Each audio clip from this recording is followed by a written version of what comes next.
I'm Bill Williams, and for 30 years I've been sending out a thought for the day to anybody who would like to get it. It's typically humorous, sometimes serious, but it's a little short thing that you get first thing in the morning. And if you'd like to be receiving my thought for the day, go to www.internet-humor.com. That's internet-humor.com. And I look forward to getting you on my list and sending you something to make you smile. Okay. And I thoroughly enjoyed chatting with Kim. It was a delightful opportunity to just talk about things and things that would be of interest to you as well.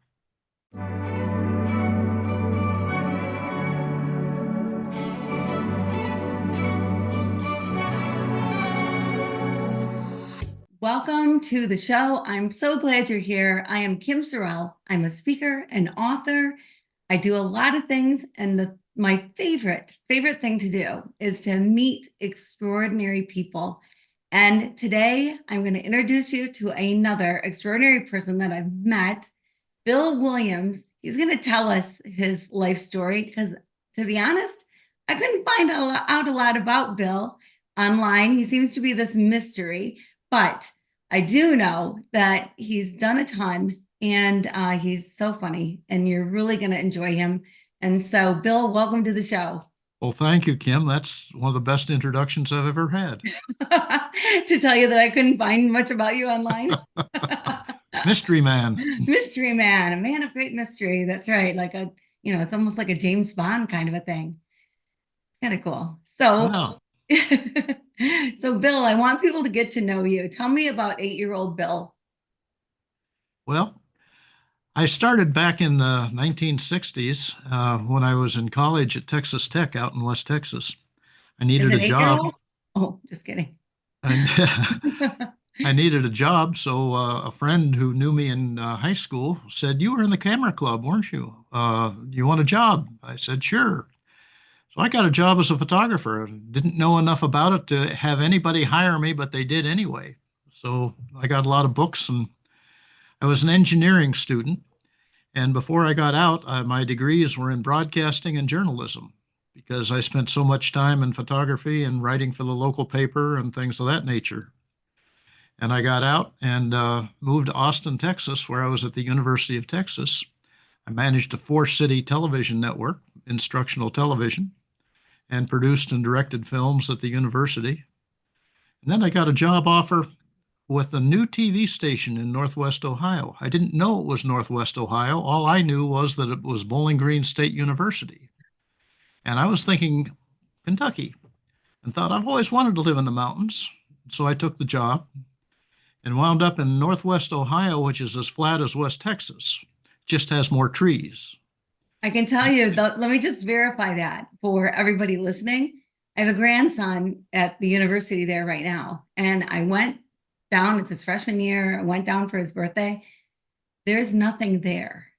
There is there is nothing there. Just to confirm. So anyway, here you are, Bowling Green, Ohio. So I spent 3 years at the new television station at Bowling Green State University, and I decided I really would like to be on my own. So I moved to Washington, D.C. and set up my own film production company and did that for 20 years. One of the things that I did was do a lot of disaster work with the Federal Disaster Assistance Administration. And then when FEMA was created, I was asked to take a 1 year assignment as their first director of news and information. So I have a lot of disaster stuff under my belt. I worked at 3 Mile Island and Mount St. Helens and the Cuban boat lift and dozens of hurricanes and tornadoes. And then I became a father and had 2 young daughters and thought I had grown up on a military base and went to 14 schools before I got out of high school. And I thought I'd really like for the kids to grow up around where they have some family. So we moved back to Ohio, which is where I am now, where they had family and friends, and they are now out on their own. And they had a great growing up. And I changed careers and became a financial planner. And that's what I'm currently doing. But actually, what attracted you was the fact that I did something unusual. I had about 30 agents working through the Midwest, and I was having difficulty keeping in touch with them back in the 1990s. And this new thing came out called the internet, and Email, goodness. And if you wanted to get in touch back in the 90s, you had to have a pager. When you got paged, you hope you had enough quarters in your pocket and you hoped you could find a payphone. So that wasn't working too well. So I said, I'm going to start sending out a thought for the day, Monday through Friday, something humorous, something interesting. And be sure to check your email. That might be where you need to get all the information. And that was 30 some years ago. And today I'm still sending out a thought for the day. I don't have that group anymore, but they decided to let some of their clients get on my list. And so now I have people all over the US. I've got people in Europe. I've got people in India. I've got people in Australia that are all getting my thought for the day. Something humorous. It's called A Thought for the Day. And coming out in about 3 or 4 weeks will be the first of a series of volumes entitled 20 Years of Internet Humor. So it's going to be interesting. It will be. I love it. I love it. I think getting up in the morning and opening your inbox and having your thought for the day, then something very funny, because you're a pretty funny guy, is a great way to start the day. It's a great way to start the day on a high note, right? Instead of something low before you open any of the other emails, just open yours and laugh a bit and then go about your day. So I love that you do that. It's amazing. And then this whole book thing, how did the idea of that come about? Well, I was looking through it and I discovered I've got several thousand of these thoughts stashed away here. I must be able to do something else. So I took it to a publisher and they said, well, this would make a great book. And as they looked into it more, they said this would probably be a series of 10 or 12 books. So the first one's on its way out, 20 Years of Internet Humor.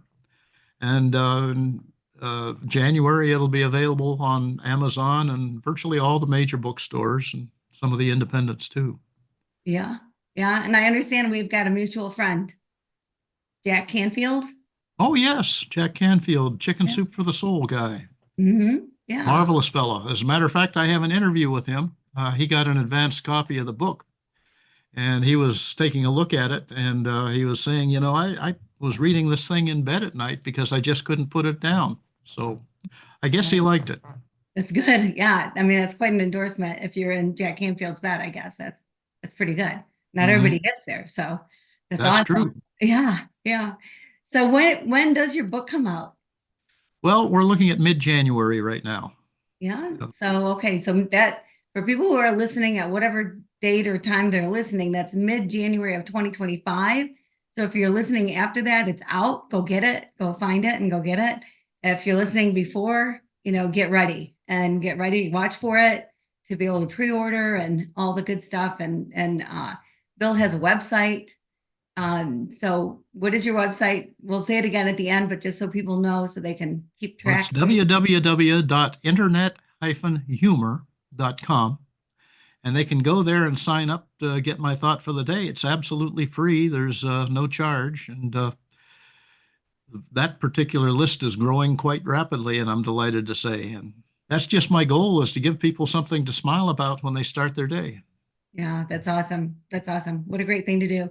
So were you a funny kid? A lot of people laughed at me, but I never really thought of myself as funny. I have worked with some professional comedians and done some writing for them. But no, I've never really been a performer in that regard. So, but now I certainly, if the topic comes up, I can pull out a couple of jokes to keep the conversation going. Yeah, I'm sure that's true. I'm sure. So, but were you like a class clown kind of a guy, or no? Like humor just wasn't part of your childhood? No, it really wasn't. I was, the serious guy who was trying to make good grades and, get out. And I did, like I said, I started as an engineer and didn't really think that was my calling. So I changed jobs and not jobs, but courses in the school, majors. Mhm. That's the brain There you running go. low. That's a good word to use. Yeah. Changed it several times. As a matter of fact, I was in school and it was my fifth year in school, and I was sitting in the student union with a friend on the faculty, and he said, "I was looking at your record, and you have enough credits to where you can graduate next semester." And I jumped up, grabbed him by the collar, and said, "Great, in what?" And he said, "If you take 3 more courses in speech, you can graduate as a speech major." Well, broadcasting was in the speech department, and that was I already had a bunch of hours there. So I officially became a speech major, and that's my bachelor's degree, but it was in broadcasting, and my master's is in journalism and broadcasting. Yeah, nice, nice. Yeah, that had to be some pretty good news. I bet that was a great lunch. It was delightful. I'm sure. Especially when you change majors, it just prolongs the process too often. And you think, man, I've taken classes like they should count for something, but sometimes they just don't. They don't They don't. transfer over. So yeah, it can be difficult. So you went to 14 different schools. I can't imagine what that was like. Like what was the good and the worst part about it, the best part about it? The good part about it was I had experiences that most other kids would never dream of because I've lived California, Colorado, Georgia, deep south during segregation, the whole bit, all over the country. And that was the great part about it because tremendous experiences, seeing tremendous places. The bad part about it was never making any friends that you could keep because as soon as you made a friend, oops, I'm moving next week. So, bye bye. And that was what I didn't want my kids to have to worry about is losing their friends on a constant basis. And right now, I don't have anybody that I know earlier than high school. I still have some contacts from high school, but nothing before that. Yeah, yeah. Well, I think having some contacts from high school is a little more rare than you think. So even having those is kind of nice. Some of my best friends today are people I went to high school with. And it's wonderful to have that history with people, right? It'd be Right. nice. And actually some of them I did go to grade school with as well.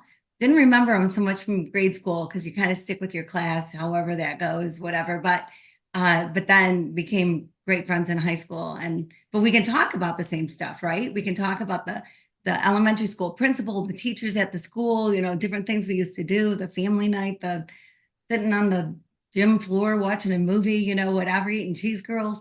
And so it's nice to be able to talk about those things and be able to reminisce. And when you don't have that, I mean, it is something missing. It's too bad that that had to be really hard saying goodbye to friends.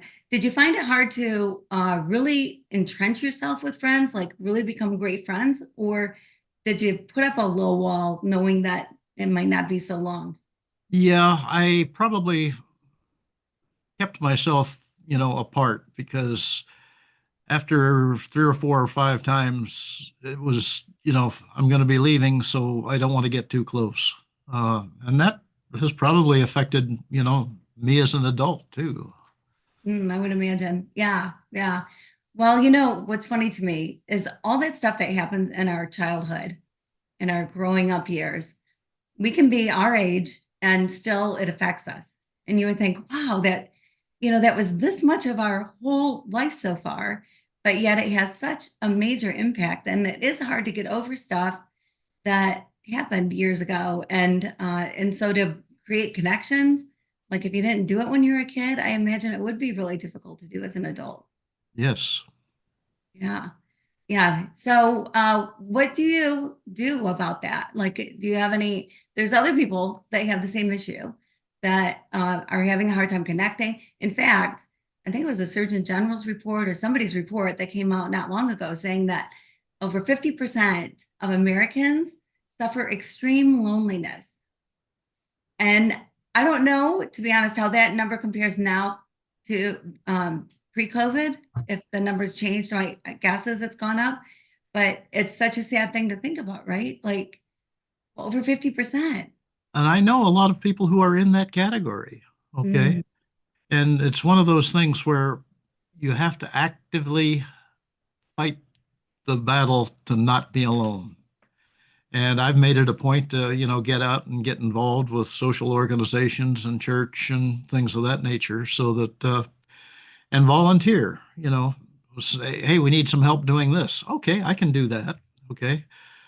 Just this past weekend, with Christmas coming up, I went out and worked with a group that was running the kitchen for a breakfast with Santa thing through the church. So I cooked about 2,000 hotcakes for the group and met some new people, and I'm always willing to meet new people. Yeah. Well, what great opportunity that is and what great advice that is. Because in every city there's volunteer opportunities. Even if it's at the library, at the museum, or at a shelter, or a home for the elderly, or whatever it happens to be, there are so many opportunities. So many people, schools need volunteers, Oh, and absolutely. a great way to meet people. And it's a great way to, just in serving, that takes away some loneliness, right? Like you feel so good that the bad feelings get pushed aside. It's nice to be useful. Yes, 100%. Nice to be useful for sure. Yeah, yeah, yes. And so, if you're lonely, you can do things about it. And it can be difficult to step out. It can be hard for people to go and meet new people. But in a situation where you're all doing the same thing, that's when it's easy to meet people. A little bit harder, maybe walking up to a stranger in the mall and say, hey, you want to be my friend? But Hmm. when you are volunteering for an organization or whatever, quite often it's the same volunteers or a group of volunteers that are regulars that come all the time. And so bonds can happen so quickly over that, and friendships develop. So I think that's great advice. That's probably the best thing people can do is go volunteer, go give back. Absolutely. Yes, yeah. So I really like you, Bill. I like what you're doing. I like that you want to bring this joy into people's life. And how does it feel for you, like when you hit send and you get your email out there? Like what does that feel like? Feels like, well, there's another one. I think people are going to like this. And what I really look forward to is the next day when people hit reply and give me their reactions to it, you know. And if they don't like it, that's fine too. Let me know. But I thoroughly enjoy reading their comments. And sometimes the comments wind up being a future thought. Oh, yeah, good idea. Yeah. Yeah, I was wondering if you know how often people send in ideas to you. Well, that was a big plus because for the first couple of years, I was cranking them out on my own and doing research and coming up with ideas. And then people started sending me thoughts. And then I became an editor. And it wound up right now, I've probably got between 800 and 1,200 thoughts that I've never used. So I'm just browsing through those things. I don't have to come up with new stuff myself. It's just being an editor because many of the thoughts they send me, they're going to need some help to be popular, but I'm more than willing to give them that help. And Yeah. everybody does get credit on it. And one of the things that in the book they'll be seeing when they read a story is who submitted it and what year, because some of these things go back 20 or 25 years. And so it's not all up to date. If you hear a story about the president, for example, I can almost guarantee you it's not going to be the current administration. Yeah. Oh, that's funny. Yeah. So then it makes it a little more interesting, I guess, when you read those things, and a little nostalgic, I would think. Oh, right. Yeah. Yeah. Yeah. That's cool. I'm glad that people get credit. It's kind of better than Laffy Taffy. I mean, you're not sending them the taffy, but the jokes tend to be better than Laffy Taffy. So Yeah. And everything is not a joke. Okay. We've got some historical things in there. We've got some, meditative things in there and things that just make you feel good that are not necessarily so funny. mm, So it's a little bit of everything. yeah, that's also good. So what if do you have a favorite or a favorite thing to share? Wisdom that you've learned along the way? Well, yeah, I do have one that has been popular and gee whiz, it first came out in 2010, but it was sort of a Christmas theme. It was winter, actually. It was a cold day in December many years ago. And a little boy about 10 years old was standing in the street in front of a shoe store, barefooted, peering through the window and shivering. And a lady approached the boy and said, My, but you're in such deep thought looking in that window. And the lady, he said, what's in your mind? He said, well, I was asking God to give me a new pair of shoes. And she took him by the hand and took him into the store and asked the clerk, could you get us a bowl of hot water and some socks for this boy? They took him in the back of the store, and she knelt down, took off her gloves, and washed the boy's feet, put on a pair of socks, and gave him another several sets of socks, and said, "Bring me some shoes in his size." So she brought him some shoes and found some that fit and put them on him and bought them for him. And he said, "I think now you're going to be a lot more comfortable." And as they picked up and started to go out, the boy looked up at her with tears in his eyes and said, "Are you God's wife?" Oh, I love that. That's so good. Yeah, that's so funny. And I like that for a lot of different reasons. The story itself is great, but it's also encouraging. Just it's amazing how little things can change somebody's life. And even though this is a story, that whatever, wherever it came from, to be able to do that for somebody is amazing. To keep our eyes kind of open to our surroundings and see if there's somebody who needs a hand, what they might need, instead of being judgmental. Quite often it can be so easy to judge someone's situation, but we don't know what people have been through and what they're going through. But to bring a little boy into a shoe store and buy a pair of shoes, man, I think that'd be the highlight of my life. Too many people need to have the opportunity to do something like that and then act on the opportunity. Yeah. So was she God's wife, by the way?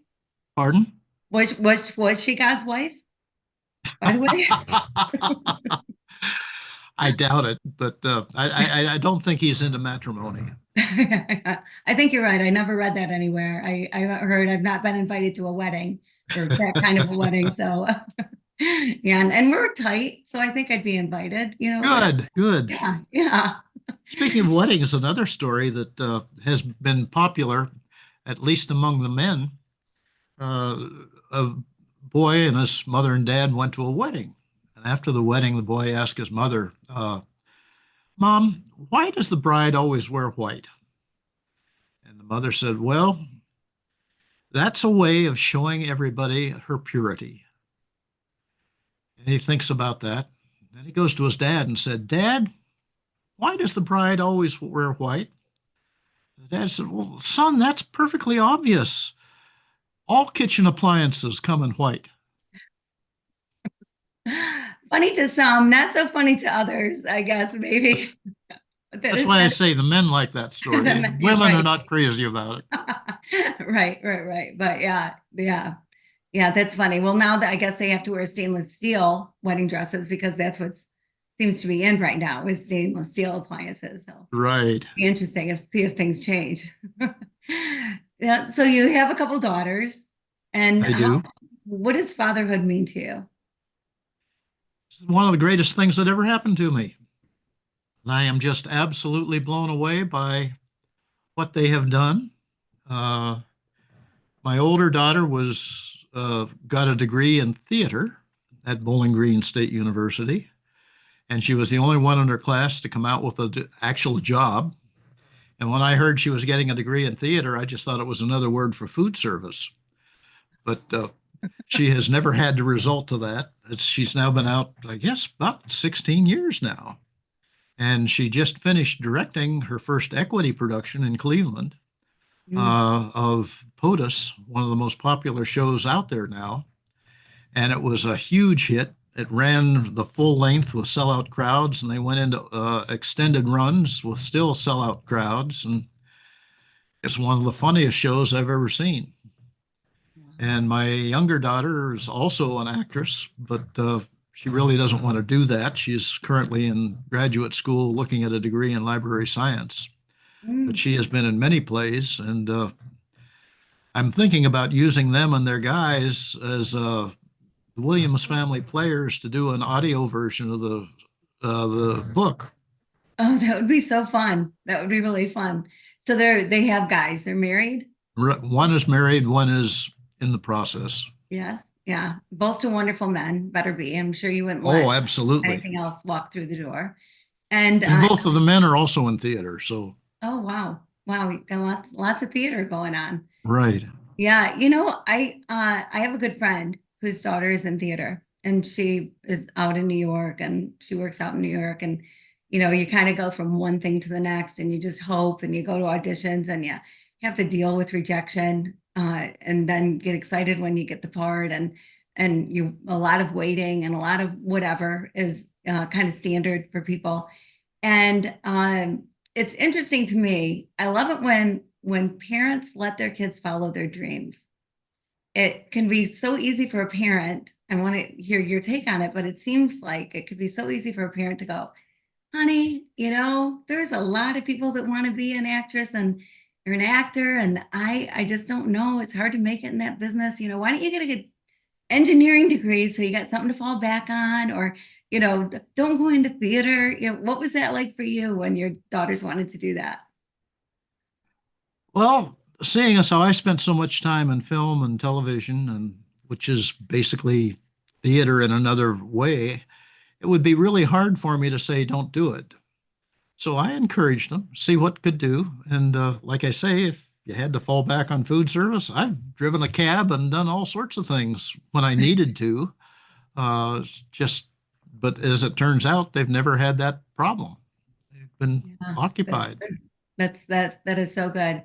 Yeah. So well, congratulations to you, Dad, for letting your daughters follow their dreams. And I would think even with your background that you got to be a special dad to go, yes, go after your dreams, just go follow your dreams. I like that a lot.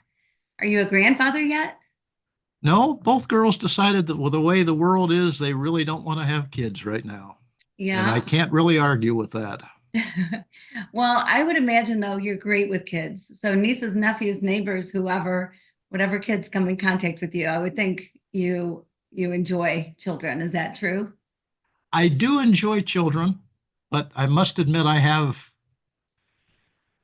when I was at Bowling Green State University, they needed somebody to fill in as an instructor for the freshman class on television production. And the chairman of the department said, Bill, you're not it. You would scare these kids to death and they would never stay in the program. So that opportunity went on by you, apparently. No, I did it, but for, the more advanced classes. Yeah, yeah. Oh, that's funny. Yeah. Well, what about animals? Or what else brings you joy in life? Well, I've got two grand dogs that are absolutely delightful. They'll be joining us for the Christmas holidays, so that's nice. I have always had a dog, but my wife and I have decided that, at our age, probably having a dog is not the greatest thing in the world, both either for us or for the dog. So, you know, Yeah, I hear you. I had a granddaughter. I have a granddaughter who lives with me. She's 19 now. She's been with me for a few years and never thought I'd be the grandma, by the way, that would have a grandchild living with me, but stuff happens in life. And so it's been a joy, absolute joy having her. But I told her from the beginning, if you ever want a dog, we can get a dog, because dogs can be such so good for kids, right? And so a couple Christmases ago, she came to me and she said, I think I really want a dog. And so it was like mid-December. And so right away we're on the internet and we're looking up, a rescue and trying to find. And we went and got this dog who has captured my heart. His name is Arlo. And he was 6 months old. So he'd been through some things before we got him. And his personality is interesting. He's afraid of everything. If something drops on the floor, he runs. He thinks that he can make you do anything he wants to make you do. And we're the ones that are supposed to be making him do tricks. But he's got us so well trained. Let me tell you, he just does. And I was, no way is that dog going on the furniture. We're not letting the dog on the furniture. He's going to learn and he's going to be, oh no, the dog's on, now we put blankets down so the dog goes on the furniture. I mean, I just can't win anything with this dog, but I'm in love with this dog. And so I bet your grand dogs, it's got to be so fun when they come over. That's true. That's true. When my wife and I were first married, we decided instead of starting with kids, why don't we start with a dog? So we went out, we were living in DC and went out to Virginia where a farmer had advertised some German Shepherd puppies. And we went out, and here was this whole litter of German Shepherd puppies and one other one. The outcast, shall we say, was twice the size of any of his litter mates.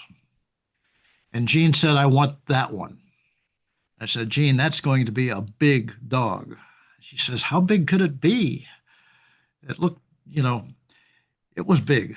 Yes, it was a German Shepherd, but it didn't look terribly German Shepherd. It had long hair, and I think it was a cross between a German Shepherd and a Toyota from the size because it wound up being 140 pounds. Oh my word. It could stand on his hind feet and look me square in the eye, you know. Yeah. But he was the greatest dog you could imagine. And we had him for 12 years. And Mm. by then, we had our first daughter who rode him like a horse, and losing him was a problem.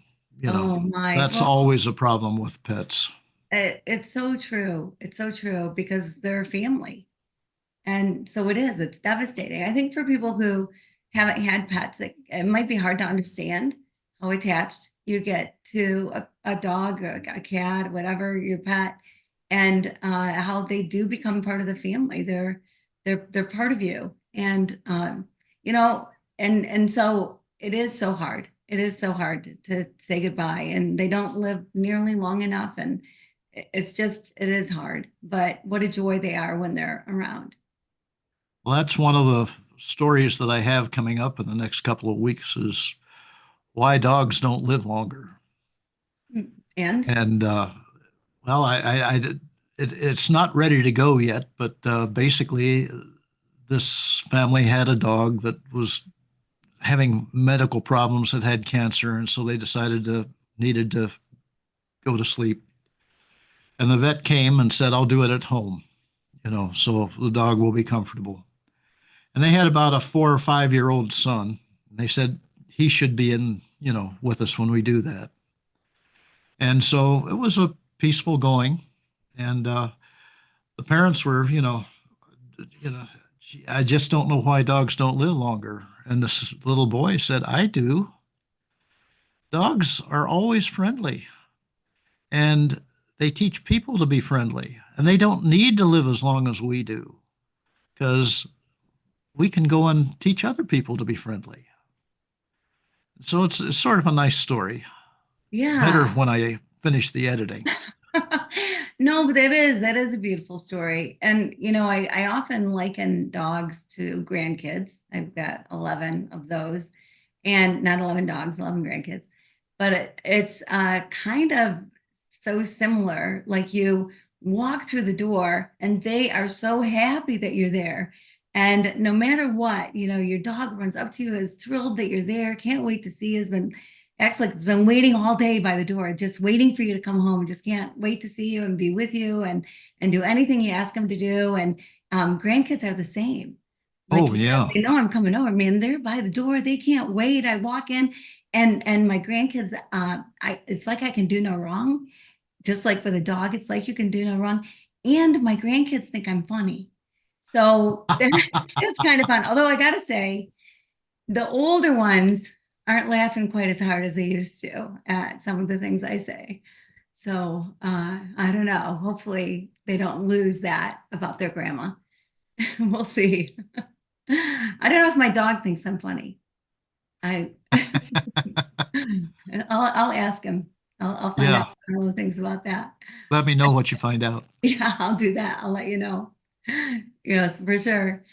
So, tell me more about your daughters. I just always think it's so precious when you get a chance to talk about the people that you love and your wife. I mean, she must be a woman with a sense of humor, and you've been in different careers, and she's been alongside you and every step of the way. And so there must be a very special bond that you and Jean have. There is a very special bond, and our daughters are, as far as we're concerned, one in a million or two in a million, as the case may be. Carrie is in Cleveland. And when she got a job in Cleveland, I thought to myself, you can actually get a job as an actor in Cleveland? And like I say, she's been at it for well over 10 years. And right now, she's director of education at Dobama Theater. And they have a program there, which I found absolutely astounding. It's called the Young Playwrights Contest. And it's been going on for 42 years, where they every year have a contest for kids from grades 1 through 12 to enter plays that they've written. And they read all these plays, judge them, and pick the best one from each grade, and actually have professional directors and actors put them on and Wow. videotape them. And I went to the presentation where they had all 12 of the winners this past year, and I was absolutely blown away by the quality of some of these kids' plays. Even the first graders, they were great, you know? Wow. Yeah, I bet that was so fun to see. Because I'm sitting here thinking, what would a first grader, but the imaginations that kids have, right? That Right. sometimes, we can sort of lose our imagination, think we have to live without it somehow and be more structured or whatever it is. But imagination is something that should never go away, but One, seems one, to be stronger the younger you are. one of the kids wrote us, their play was about a crossing guard and all the things the crossing guard had to deal with the kids that didn't pay attention and the adults and all that sort of stuff. And it was a great 5 minutes. Yeah, yeah. Wow. Good for them. Good for them. And Cleveland is quite a city. I have a son who lives in Rocky River, son and his family Okay. in Rocky River, right outside of Cleveland. And so I've gotten to spend some time there, and there's some really cool things in Cleveland. So if you ever get a chance to go to Cleveland, I definitely recommend it. Rock and Roll Hall of Fame is only one of the things that's there. There's a NASA base there. That's why my son is there. And there's a lot to do and a lot to see, and it's a pretty cool city. And a lot of theater, big time theater. Tom Hanks got his start there. Oh, really? Oh, Yeah, wow. Yeah, yeah. Well, and isn't it too the Christmas story, a Christmas story, the movie? that was made in film in Cleveland. Yeah, Right, and that house, you can go tour the house, I believe. right. Yeah, yeah. Which what a great movie that is, what a classic that's so fun to watch every year. Watch And out, you'll put your eye out. that's right. That's right. Be really careful. I just don't want that bar of soap in my mouth. I mean, that's the thing I don't want more than anything.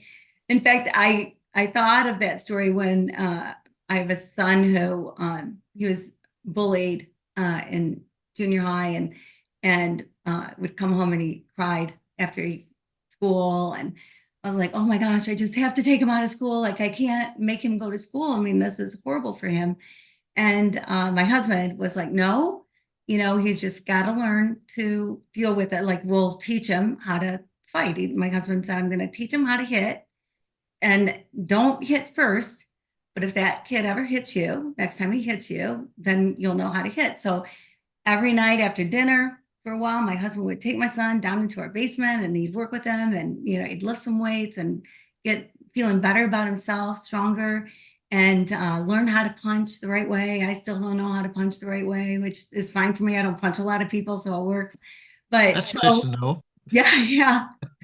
So one day I got a phone call from the gym teacher and he said, Kim, he said, your son has been suspended from school for 3 days. And I went, what? He's like the nicest kid. Like he never gets in trouble. What do you mean he's been suspended? And he said, yeah, he's suspended. You need to come and pick him up. And when you do, I want you to go take him out for ice cream, go to the movies, go do whatever it is he wants to do. Let him stay up late, let him have popcorn in bed, whatever he wants to do, let him do for the next 3 days. I'm like, what? And what happened was there was a kickball game. And this kid that was the bully was bullying not just my son, but his best friends. And it's hard. That's so hard when you're a kid and you know you got to face this bully in school. And so something happened during the game. The kid didn't like a call that Paul made or something that my son did, and so he pushed him. So my son hit him. And however it happened, Tim said that he was on top of him, had the kid, he was straddled on him, had the kid on the ground and was punching just like Ralphie in the one scene. Hopefully, he wasn't saying the words that Ralphie was saying that his father uses with the boiler down in the basement or whatever. But the teacher, who happened to be a friend of mine, said he walked over slowly as he could because Paul had the upper hand and knew this kid was trouble, knew that this kid needed to learn to be nice to other kids. And he said, and he just went over and he went, Paul, just kind of softly. And then finally felt like he had to really get his attention. Paul, it's done, whatever. But yeah, so it can be hard. The difference between being a mom and being a dad sometimes. But every time I see that movie and I see that scene, I'm like, that was Paul. And I'll tell you, that kid changed. That kid changed. That kid was not a bully after that day. He left those kids alone. So anyway, and I think it worked for Ralphie too. Yeah. Yeah. Yeah. So the things we learn along the way. Yes. Yeah. But bullying, I don't know, is that what kind of subjects do you address? Do you ever address things that you're like, this would just be good for people to know, or this is just a good way to live? There are some of those things that appear on my thought for the day. Uh, it's nothing that I'm specifically looking for, but people send me stuff and I say, this is good, and I'll use it. And with what, probably 4,000 of these things that I've done, I don't remember them all, but I know there are some in there. Yeah, yeah, I bet. Because it would be hard, I think, to do 4,000 and not touch on things that affect people's lives, right? I mean, Oh, it's yeah. really natural to because it's life, because we're Yeah. all doing it. And And yeah. like I say, there's not all funny. It's thought things and some historical things. And, some people have sent me some stories from World War II that Mm. I have used simply because I found them fascinating. And, Yeah. Is there well, one in some, particular that you remember? I know I'm challenging you for sure. yeah, well, one, uh, I'm an aviation fanatic, having grown up on Air Force bases. And I got my pilot's license when I was still in high school. And so I love aviation. And one of the fascinating things was the big flying boats that Pan Am used back in the 1930s. And when World War II first started, the China Clipper was on its way to Midway Island and it landed, but because worries about Japanese submarines in the Pacific, they said, you can't come back to the States. So it flew on to Australia and landed there. And the war was just really getting hot in the first few weeks there because Japan was invading the Indies and Java and that whole area, the Philippines. Well, they couldn't go back, and they certainly couldn't go north. So they said, we're going to have to go around the world the long way. And it took them several months to do that. And no flying boat had ever done that before because they had to cross Africa. And well, if you're a flying boat, you have to have some place to land, and a big desert is not a good place to do it. So they had to work out a route that would give them uh, rivers they could land on, and places they could refuel, and places they could get maintenance. And they wound up going across the South Atlantic to Brazil, and then flying up the coast of South America to get back to New York. And it was the first world round trip in a flying boat like that that happened right at the start of World War II. Wow. And it was Wow. just a fascinating story. And I ran that, and I'll probably be using that in one of the books coming up. Yeah, yeah, that is fascinating. There's the big story with everything, and then there's all these sub stories, these little stories, these personal stories, things that happen. I recently went to the memorial in Pennsylvania for the plane Shanksville. that went down. Yes, Yeah. and it was so moving. They've done a beautiful job with it. I don't know if you've ever been, but they've done an absolute beautiful job with it. But one of the incredible things is you hear people's stories. And it can be so easy to go, oh gosh, all those people that got hit by Katrina, but if you don't really know anybody, or the people in the World Trade Center, if you don't really know anybody, but when you hear people's stories, it changes everything. There's something about personalizing things that brings it home, right? That makes it more relatable. And you go, wow, this dad did this courageous thing, or whatever it happens to be. And so that story, I find that fascinating because whoever knew that? I mean, I had no idea. I've never read that, seen that. So yeah, that is really cool. And things like that do catch people's attention. And if you don't like history and you don't like long stories, hey, tomorrow will be something else. Right, there you go. There you go. Exactly. Yes. Well, I do people not like people's stories? Like you would think that they would.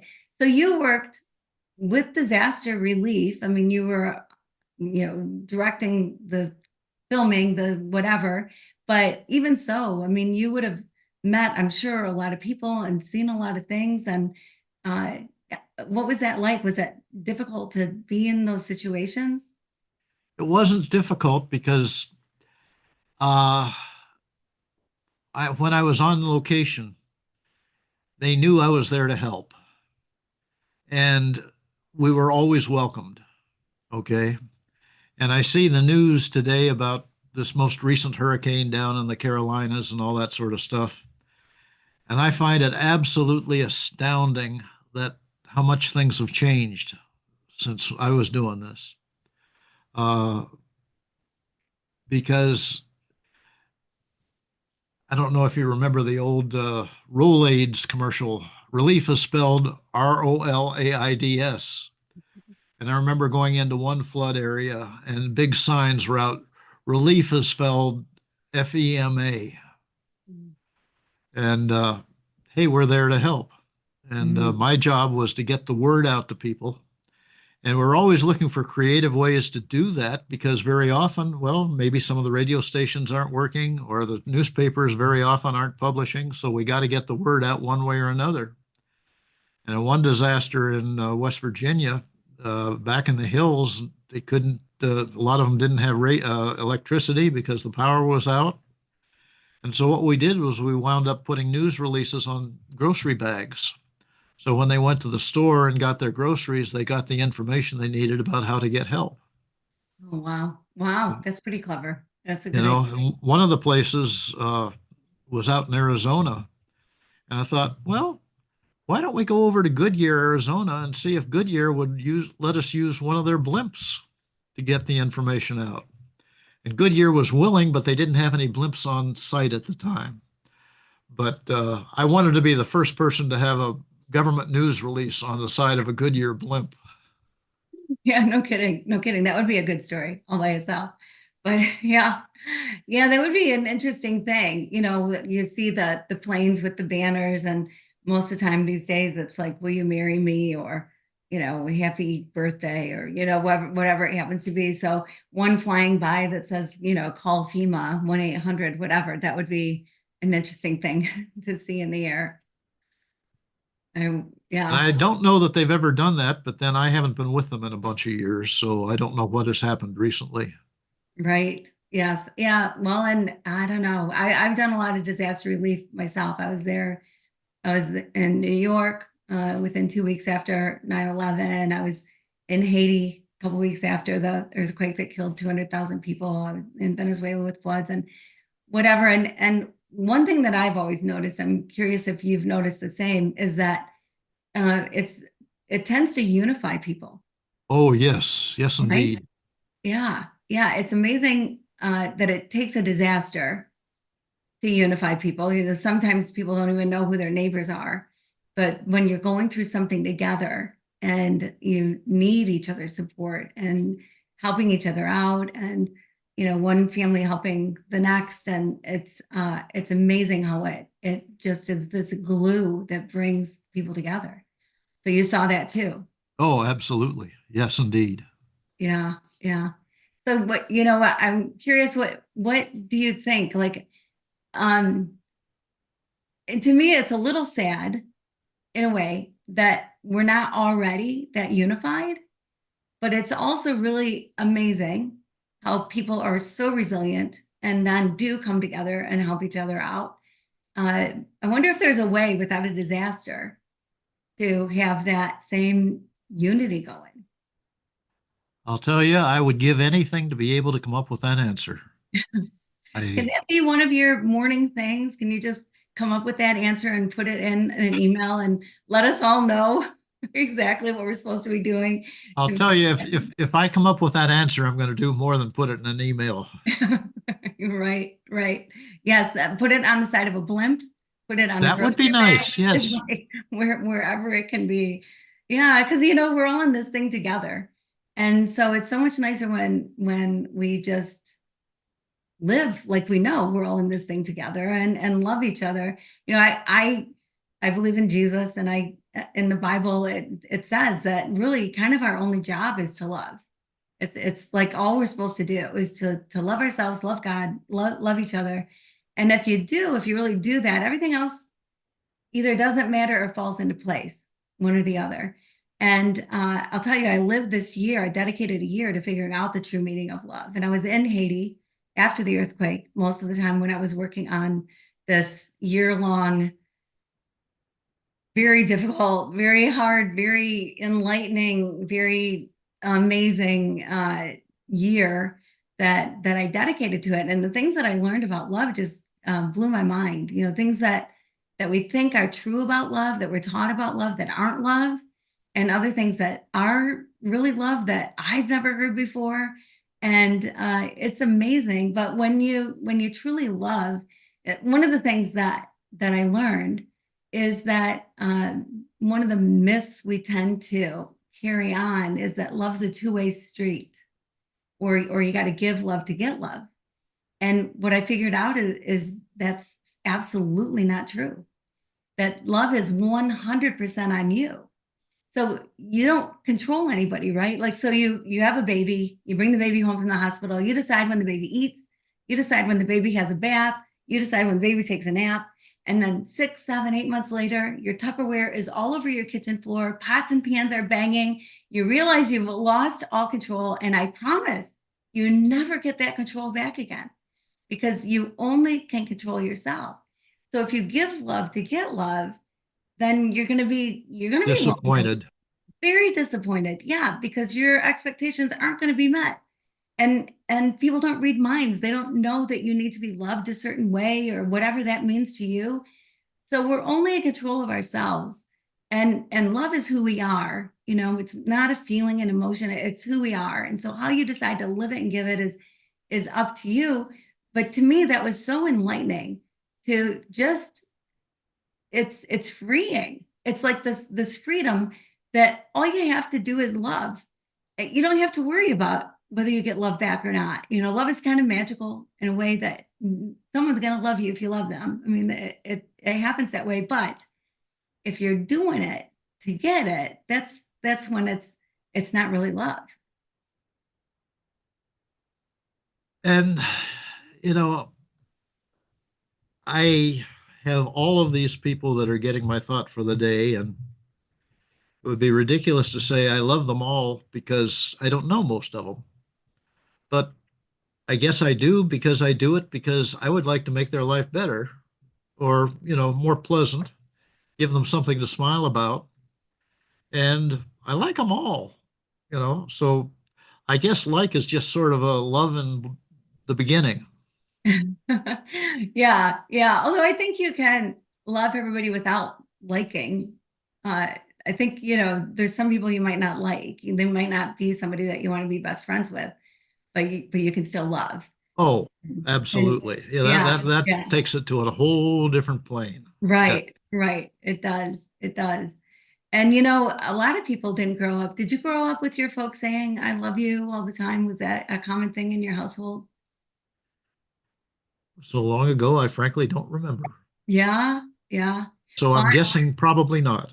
I'm guessing probably not too, because it seems like there was like when I was growing up, it wasn't something that we said to each other every day, and when it did happen, it was like earth shattering. Oh my gosh, my mom said I love you. Like, holy cow, like it was a big moment because those moments were so rare and but special. But I every time I talk to my kids, I love you. I always tell them I love them. They always tell me they love me. And I'm cool with that. Like I'm okay hearing it, and I love telling them how much I love them.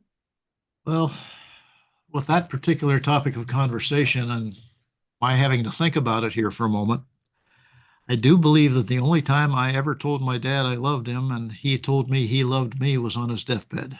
Mm, wow. But that was worthwhile. Mm, yes. Yeah. Yeah, it's better than after. Yeah, but Yes. yeah, that's tough. It is tough. Yeah, because I think sometimes kids wonder, are my parents proud of me? Do they love me? Do they? I mean, I remember when my first child was born, and it was my daughter, my only daughter. I've got four sons and a daughter, and when my daughter was born, I was like, did my mom love me like this? Like the love that you have for your child is just so overwhelming, right? Like you just can't imagine that kind of a love until it happens. And and I and I think it's good to express it, Oh, yeah, right? absolutely. Yeah. I mean, kids need to hear, yeah, I'm proud of you. And My yes, girls know it. My girls know it. that's good. I'm sure that they do. I'm sure they do. And people would argue, well, I do things and so they feel it. But sometimes words can be pretty powerful for somebody. And so it's not a bad idea to at least once in a while let your kids know how you feel, and kids let your parents know how you feel, how much you appreciate them and love them. I'm actually writing a book right now about all the ways my kids tell me I screwed up and what they'll do differently. But they're not thrilled that I'm writing the book. And I say, well, then stop complaining about my motherhood and I'll stop writing the book. But it's fun to write, I got to say. So, instead of just all the complaints, it's okay to remember the good that your parents did and appreciate them for it. Absolutely. I wish I could express that to my parents. Right. Too late. Yeah, yeah, yeah, yeah. So true. You don't want it to be too late. You want to do it when you can. And Absolutely. yeah, the sooner the better. Yeah. Well, I gotta say, this has been a joy having you. I'm curious though. So, the longer we live, you and I, hopefully we gain some wisdom along the way. Hopefully there's things that we can share with people that are have helped us in our own life, or lessons we've had to learn. What would be, like your greatest piece of advice you've ever gotten, or that you give, or was life changing, something. What kind of advice would you like to give? Love everybody, you know, and if you don't like them, love them anyway. Great advice. That is great advice. I love it. I love it. Bill, this has been so much fun. Can you again just tell people about your book series that's happening, and where to find you and how to sign up for your emails? Well, you can sign up for the email by going to www.internet-humor.com, internet-humor.com, and just sign up with your email address and your name. That's real simple. It doesn't cost anything. And the book will be out in January, late January for sure. It'll be available on Amazon, Books A Million, Barnes and Noble, and most of the bookstores. And if you have any questions, I'll probably be having the information on my website, internethumor.com. Awesome. That's so great. Thank you for all the hours. don't know if you can even add up how many hours you've I don't worked. want to. Yeah, probably true. It's probably okay to not, but thank you for that, for bringing that piece of joy, happiness, a great way for people to start their day, the stories, the jokes, the whatever they happen to be. I appreciate the hours and the effort that you've put in and are still putting in. So thank you for doing that for so many people around the world. Thanks for the conversation, Kim. I really appreciate that. And good Yeah. luck to you. Thank you so much. It's been an absolute joy. So thank you for joining us. And I hope you got as much out of this as I did. Bill is such an incredible guy. I encourage you to go to his website, sign up for the emails. What a great way to start your day. Just get on that list and get that email in your inbox every morning. I mean, I can't think of a better way to open your email and that's the first thing you read. I mean, how wonderful is that?